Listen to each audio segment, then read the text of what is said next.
Hello each and everyone, स्वागत है आप सभी लोगों का द धीरज टेल्स में।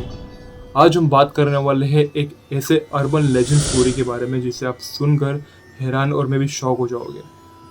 हमारे देश में तमिलनाडु में एक ऐसा टेम्पल है, उस टेम्पल को जाना जाता है भूतों की वजह से। अब आप लोग सोच रहे होंगे कि ऐसा कौन सा टेम्पल है। डेफिनेटली है एक ऐसी आत्मा जिसे शांत करने के लिए ऐसा एक टेम्पल बनाया गया था तमिलनाडु में। तो हम शुरू करने वाले हैं एक नई सीरीज, जिस सीरीज का नाम होगा द अर्बन लेजेंड, और इस सीरीज के 4 अलग अलग एपिसोड्स में तैयार करने वाला हूँ। शुरू करते हैं the urban legend story number 1 begins.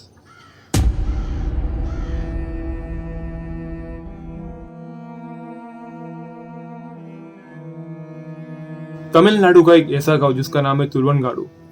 ये स्टोरी आती है एक मर्चेंट की, जहाँ पर 2 हस्बैंड एंड वाइफ अपने साथ रहते थे। कई साल साथ रहने के बाद इन दोनों की आपस में बहस होने लगी। इन दोनों की आपस में जमती नहीं थी और बार बार हर छोटी छोटी बातों पे इनका झगड़ा होना स्टार्ट हो जाता। चाहे ये कहीं पर भी है, चाहे अपने गांव के बाहर जाए या घर पे रहे या घर से निकलते वक्त बाजार में सामान खरीदने है, तो उन लोग की जमती नहीं थी और आपस में एक दूसरे से झगड़ा करते रहते थे। ऐसी एक बार जब ये अपने घर से निकल के दूसरे गांव में जा रहे थे, तो जंगल में जाते वक्त फिर से इन दोनों का झगड़ा शुरू हो गया। और जब झगड़ा शुरू हुआ, इनका हस्बैंड जो मर्चेंट, वो इतना फ्रस्ट्रेट हो गया था, इतना हाइपर हो गया था, इतना एरोगेंट, इतना स्ट्रेसफुल हो गया था, उसने गुस्से में आके उसकी वाइफ, जिसका नाम था नीली, उसकी हत्या कर दी। उसी जंगल में उसने अपनी खुद की वाइफ की हत्या कर दी। हत्या करने के बाद उसे वो फेंक कर उस जगह पे छुपा कर वहां से निकल गया था और भाग गया था। जब उसे लगा कि गांव के लोगों को भी इस चीज के बारे में पता चल सकता है, उसने खुद ही लोगों से जाके ये कहा कि मेरी वाइफ मिसप्लेस हो चुकी है और हमें उसे ढूंढना पड़ेगा। तो जब गांव के लोगों ने उसे ढूंढना स्टार्ट किया, तो कई टाइम बाद उसकी डेड बॉडी उस जंगल में मिली और उसने बहुत सारे रीजन देखे कि ये क्या हो गया, ये क्यों हुआ है, मेरी वाइफ का किसने हत्या की है। सारी चीज़ों को इग्नोर करते करते और अच्छा बनते बनते इस चीज़ों को ख़त्म कर दिया। एंड कई सालों बाद इस केस को भी क्लोज कर दिया गया था। वैसे तो उस पर कोई केस नहीं हुआ था, बट जो लोगों के बातें चलती थी कि इनकी हत्या क्यों है, वो धीरे धीरे सब कुछ शांत हो गया था। और उस मर्चेंट ने कई सालों बाद एक दूसरी शादी कर ली। जब उसे दूसरी शादी कर ली तो वो बहुत खुश था, शांति से रहता था, अपने काम से काम रखता था। कई सालों बाद जब उस मर्चेंट को उस चीज़ का रियलाइजेशन होने लगा, तो वो एकदम डर चुका था। उसे समझ नहीं आ रहा था मैं क्या करूं। पर उस जंगल में नीली की आत्मा अभी भी परेशान थी। कई सालों बाद वो अभी भी उस मर्चेंट से बदला लेना चाहती थी। बहुत समय के बाद जब वो मर्चेंट एक दिन उस जंगल से गुजर रहा था, उसी दिन नीली ने उससे बदला लेने का पूरा प्लान बना लिया था। होता यह है कि जब वो मर्चेंट उस जंगल से गुजर रहा होता है, तब नीली अपने बॉडी को एक इंसान के रूप में कन्वर्ट करके, उसकी खुद की वाइफ के रूप में कन्वर्ट करके, नीली के रूप में कन्वर्ट करके, अपने पावर को यूटिलाइज करके उस मर्चेंट के सामने आ जाती है। मर्चेंट उसके आंखों में आंखें डाल के देख कर डर जाता है कि ये क्या हो रहा है, ये यहाँ कैसे। पर कुछ ही सेकेंड्स या कुछ ही समय बाद वो ऑटोमेटिकली रियलाइज कर लेता है कि नीली की आत्मा है। वो चिल्लाकर डर के मारे जोर जोर से चिल्लाते हुए, चीखते हुए उस जंगल से भागता है और नीली उसके पीछे पीछे आते आते उसके पीछा करती रहती है।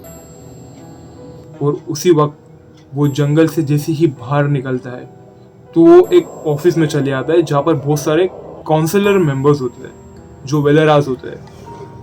लोगों से ये कहता है कि मुझे बचा लो, ये लड़की मुझे मार देगी। तब नीली अपने बॉडी को जिस तरीके से कन्वर्ट करके उसकी वाइफ के रूप में वो आती है, वो कहती है कि ये बंदा मुझे बहुत ज़्यादा परेशान करता है, मैं इससे तंग आ चुकी हूँ। वहाँ के जो काउंसलर थे वो कहते हैं कि तुम लोग क्यों आपस में लड़ रहे हो। अब इस स्टोरी में एक छोटा सा ट्विस्ट था। मर्चेंट कहता है कि मुझे इसके साथ नहीं रहना है, ये मुझे बहुत ज़्यादा परेशान करती, पर वो ये नहीं बता सकता था कि उसने इस लड़की की हत्या की है, उसकी वाइफ की हत्या की है। क्योंकि क्या होता अगर उस चीज़ को गवाह उधर दे देता, तो इन लोगों को पता चल जाता कि इसकी वाइफ की हत्या इसी ने की है, उसके खुद के हस्बैंड ने। पर ये काउंसलर लोगों को किसी को भी नहीं पता था कि यहाँ की रियलिटी कुछ ऐसी है। तो काउंसिल लोग दोनों के बीच में समझौता करते हैं कि अब से तुम दोनों साथ में रहोगे, आपस में झगड़ा नहीं करोगे, खुश रहोगे। हिचकते हिचकते डर के मारे वो मर्चेंट हाँ कह देता है और नीली उसके साथ रहने के लिए हाँ कर देती है। मर्चेंट डर के मारे कांपना शुरू कर देता है और नीली के पास एक बहुत ही अच्छा मौका होता है कि इसे अब इसी वक्त खत्म कर दे। नीली अपने शैतानी रूप में आती है और उस मर्चेंट की हत्या उसी वक्त उसी जगह पे ऑन द स्पॉट कर देती है। दूसरे दिन जब ये वेलेदास होते हैं, जो काउंसिलर मेंबर्स होते हैं, ये उनके घर पे विजिट करते हैं।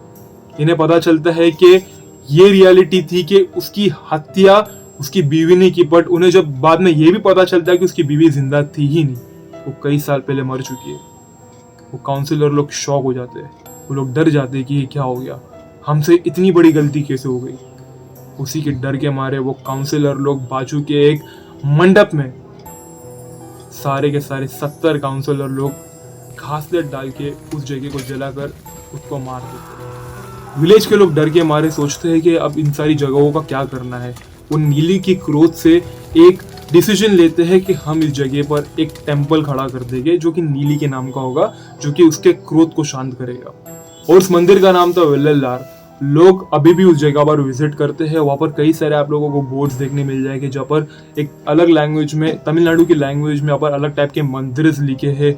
और नीली ने एक पेड़ पे एक बच्चे को जिस तरीके से भस्म करके एक बच्चे का रूप बनाया था, उस जगह का डिटेल्स भी उस जगह पे दिया गया है। तो इस क्रीपी स्टोरी को अगर आप लोगों ने पसंद किया, अगर आप लोगों को इस टाइप की और अर्बन लेजेंड वाली स्टोरी और डरावनी स्टोरी सुननी है, तो डेफिनेटली आप इस चैनल को सब्सक्राइब कीजिए और मेरे साथ बने रहिए नेक्स्ट एपिसोड के लिए। Thank you so much. Good night, take care.